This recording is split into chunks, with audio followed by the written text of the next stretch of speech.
আসসালামু আলাইকুম। আমরা 1000 লিটার 3টে ট্যাঙ্কি এখানে বসালাম দেখেন। আর এখানে ছাদ ওয়ারিং আমরা করছি যে আপনার 1.5 ইঞ্চি এবং 1 ইঞ্চি লাইন। এখানে তিনোটা ট্যাঙ্কি একটা হয়েছে, মানে তিনোটা মিলিয়ে একটা থেকে পানি যাবে ডেলিভারি লাইন। আর এখানে আমরা মোটর সারি দিয়েছি, এখানে ট্যাঙ্কিটা ওভারফুল হইতেছে।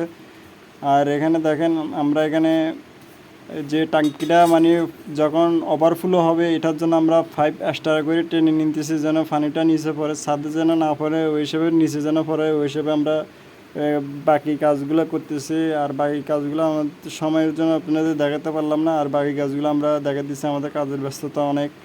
আর এখানে দেখেন আমরা 1.5 ইঞ্চি লাইন এবং 1 ইঞ্চি লাইন সংযোগ দিয়েছি। আর মোটরের লাইন, এটা একটা মোটর লাইন 3টে ট্যাঙ্কিতে অটোমেটিক পানি ভরবে, তিনোটা ট্যাঙ্কির ভিতরে একই সমান পানি থাকবে, মানে একটা ট্যাঙ্কির ভিতরে মোটর পানি ভরবে আর তিনোটা ট্যাঙ্কি সেম, ওই হিসাবে আমরা কালেকশন করে দিয়েছি।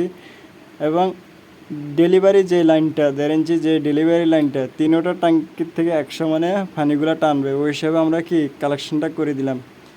আর আমরা এখন বাকি যে ট্যাঙ্কি যে ফুরে এনে পানি ভরবে ওটার জন্য আমরা 3/4 লাগাইতেছি, দেখতে পাইতেছেন আপনারা আমরা 3/5 লাগাইতেছি, এখন টাইট দিয়ে নিতেছি। এটা কাজটা বাকি। এবং আমাদের কাজগুলো কীরকম অবশ্যই আপনারা ইনশাল্লাহ জানাবেন। আমাদের কাজ